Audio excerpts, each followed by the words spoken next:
Hello friends, ये जो है यूपीएससी सीएससी एग्ज़ाम मेंस की 2022 में जो एग्ज़ाम हुआ उसके optional paper political science and international relation की पेपर 2 है। इससे पहले हम पेपर 1 देख चुके हैं, राजनीतिक विज्ञान तथा अंतर्राष्ट्रीय संबंध से रिलेटेड है ये।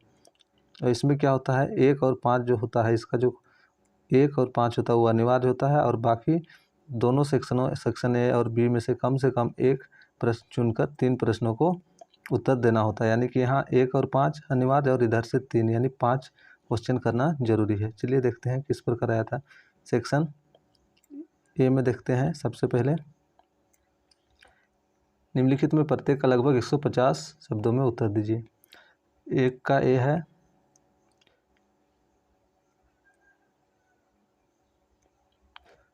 राजनीति विज्ञान के अध्ययन में तुलनात्मक प्रणाली की मुख्य सीमाओं का विवेचन कीजिए। बी नंबर, वैश्वीकरण के दौर में विकासशील राष्ट्रों को किस तरह की मुख्य चुनौतियों का सामना करना पड़ता है।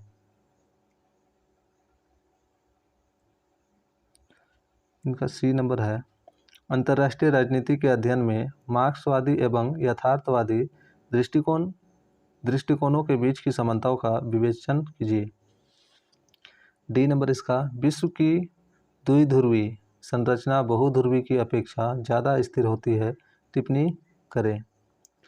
ई नंबर, राष्ट्रीय हित एक मूलतः विवादित संकल्पना है, टिप्पणी करें। 2 का ए, चुनावी लोकतंत्र ने किस प्रकार से लोगों की भागीदारी को प्रजातांत्रिक प्रक्रिया में संवर्धित किया है।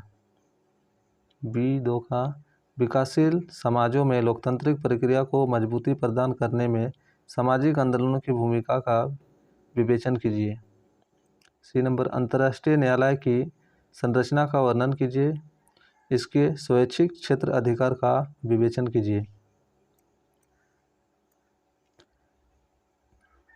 अब देखते हैं 3 का, जनवादी चीन गणराज्य PRC का एक महान शक्ति के रूप में उदय तथा एशियाई राजनीतिक व्यवस्था पर इनके निहितार्थों का आलोचनात्मक विवेचन कीजिए। 3 का भी, सामूहिक सुरक्षा के वैचारिक आयामों की विवेचना कीजिए। नेक्स्ट हम देखते हैं 3 का सी, अंतर्राष्ट्रीय आतंकवाद का सामना करने हेतु वैश्विक अभिसमयों की प्रभाव उत्पादकता की विवेचना कीजिए। 4 का है, विकासशील एवं विकसित देशों के बीच WTO में मत्स्य पालन वार्ता में उत्पन्न गतिरोध के कारणों की पहचान एवं मूल्यांकन करें।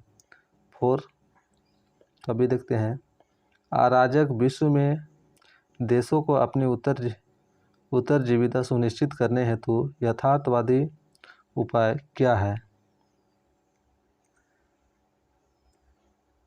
4 का सी,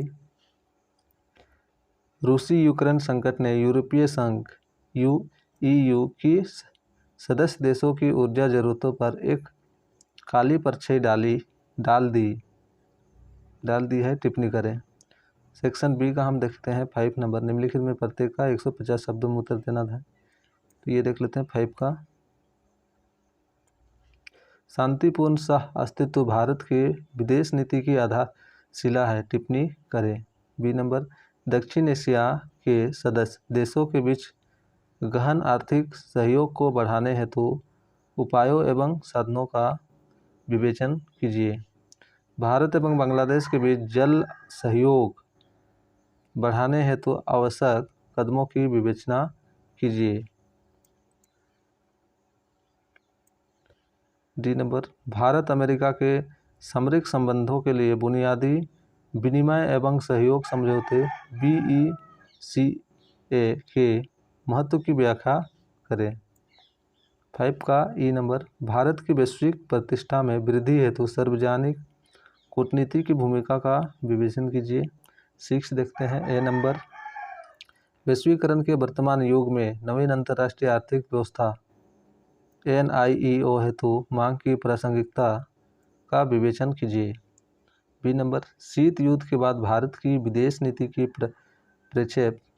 प्रक्षेप पथ में परिवर्तन के लिए उत्तरदायी प्रमुख कारकों का समालोचनात्मक परीक्षण कीजिए।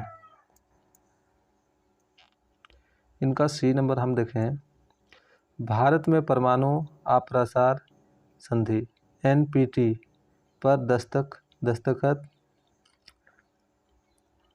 से इनकार करने के कारणों की चर्चा करें। 7 का ए देखेंगे, भारत जापान में सामरिक एवं वैश्विक भागीदारी के मुख्य प्रेरक क्या है। बी नंबर, भारत की उत्तर पूर्व क्षेत्र पर लुक ईस्ट नीति की क्या निहितार्थ है वो बताना था। 7 का सी, भारत में संयुक्त राष्ट्र सुरक्षा परिषद में अस्थायी सदस्यता के दावे को न्यायोचित ठहराने वाले कारकों की व्याख्या करें। 8 हम देखते हैं, भारत इजराइल का द्विपक्षीय संबंध किस प्रकार से भारत की विदेश नीति रुचियों की स्वायत्तता को परिलक्षित करता है। बी नंबर 8 का, भारत के उत्तर पूर्व क्षेत्र में गैर कानूनी सीमा पर प्रवसन के परिणामों का विवेचन कीजिए। 8 का सी, 21वीं शताब्दी में नवीन विश्व व्यवस्था के बारे में भारत के दृष्टिकोण की विवेचना कीजिए। तो ये देख लीजिए, इस प्रकार ये आया हुआ था। यहाँ से 5 क्वेश्चन करना था, 1 और 5 कंपलसरी था, और उसमें से सेक्शन ए से 1 या सेक्शन बी से 1 और कोई भी 2 करके इसको 5 कंप्लीट करना था। तो चलिए इसमें इतना ही, फिर हम नेक्स्ट वीडियो में मिलते हैं।